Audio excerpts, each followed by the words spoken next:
Safije. Safia ishte halla e pejgamberit të nderuar a.s. Ndërmjet atyre që pranuan islamin, përveç burrave, pati edhe gra, që luftuan me jetën dhe pasurinë e tyre për këtë kauzë të shenjtë.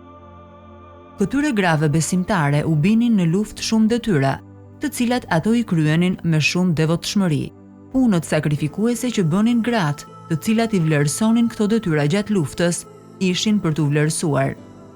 Ja pra, Safia ishte njëra nga gratë që e kryenin këtë detyrë të nderuar dhe që ishin lidhur me sinqeritet pas islamit. Sigurisht që këto gra do të zenë vendin më të respektuar në zemrat e besimtarve dhe do të arrijnë pozita të merituara deri në ditën e Kiametit. Ashtu si çdo strukturë e ka një themel, edhe çdo kauz ka themelin e saj.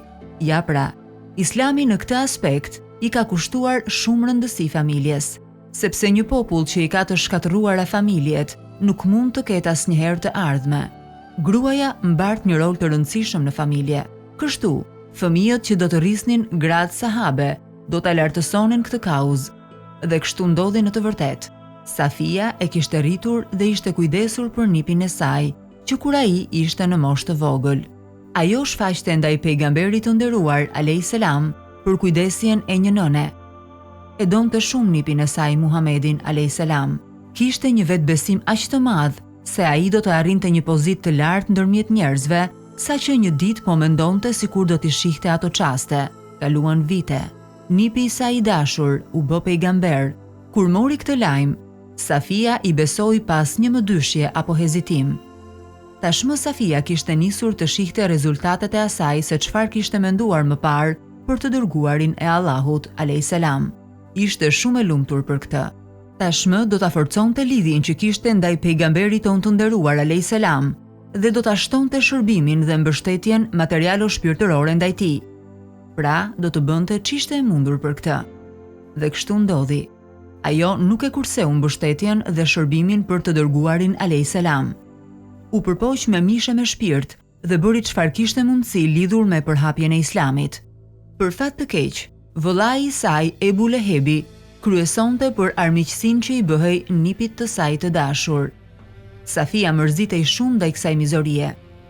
Një ditë dëgjoi se Ebu Lehebi e kishte mërzitur të dërguarin e Allahut a.s. Unë e vrikos shumë dhe i tha: "A të ka hije ta lësh pa ndihmuar djalin e vëllait tënd dhe fen që ka sjell ai?" Por Ebu Lehebi nuk ishte as sy e as zemër që të shikonte të vërtetën. Ai ushqente një urrëtie të madhe ndaj të gjithë muslimanëve. Kurse Safia ishte një grua me shumë karakter, që i dëgjohej fjala dhe që respektohej në çdo bisedë ku hynte. Pasi kishte rrahur Ebu Xehlin, Hamzai erdhi në shtëpi.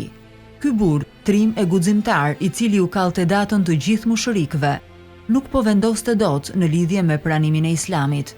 Në kohën kur qëndronte vetëm, mendonte vazhdimisht të njëjtat gjëra. Ishte më mirë të bëhej musliman apo të qëndronte në fen e vjetër si pagan. Shkoi te motra e tij Safia për t'u konsultuar lidhur me këtë çështje. Vëlla e motër diskutuan gjatë ndërmjet tyre. Motra e tij Safia këmbënguli që ai ta pranonte islamin. Hamzai u habit dhe u zu ngushtë nga gjërat që i tregoi Safia. Më në fund ai u bind. Safia u gëzua shumë që Hamzai u bë musliman dhe tha: "O vëlla, shko te nipi yt Muhamedi, fol me të dhe hyr në islam." Nisur nga këto fjalë, Hamzai shkoi te pejgamberi ynë i nderuar a.s. dhe u bë musliman. Kur muslimanëve ju dha leja për të bërë hijret, Safia bëri hijret në Medinë. Ajo ishte nëna e Zubeirit, për të cilin Muhamedi a.s. ka thënë: "Çdo pejgamber ka një dishepull. Dishepulli im është Zubeiri. Safia mund ta jepte edhe jetën në rrugë të Allahut." Ajo mori titullin gruaja e parë muslimane që vrau jo besimtarin në historinë islame. Në Uhud, muslimanët pësuan disfat. Rreth e rrotull pejgamberit mbetën vetëm disa musliman sakrifikues. Kur pas se paganët po shkonin të sulmonin Muhamedin a.s., Safia u ngrit fluturimthi si një luanesh që ishin sulmuar të vegjlit. I kapi vetëtimthi shtizën nga dora njërit prej luftëtarëve musliman të plagosur dhe përparoi duke çarë rreshtat. Ndërkohë thoshte: "T'ju vi turp. E keni lënë vetëm të dërguarin e Allahut? Vëllai i saj Hamzai ishte martirizuar. Atij i ishin prerë organet dhe ishin shkullur nga trupi. Kur e pa atë, pejgamberi a.s.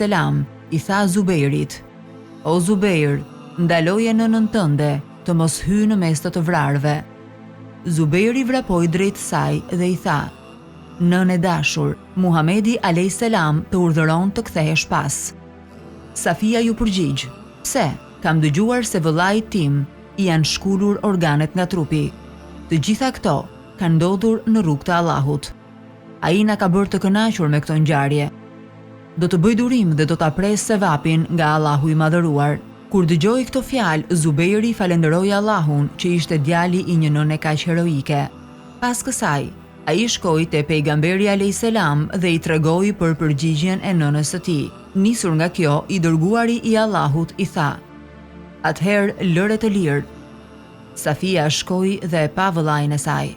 Ajo tha: "Ka Allahu t'jemi dhe tek ai do të kthehemi."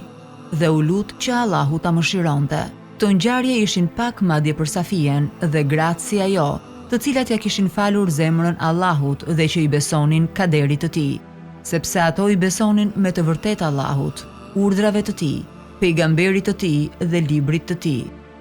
Safia ndërroi jetë në Medinë në kohën e halifatit të Omerit. Allahu i lartësuar e mëshiroft.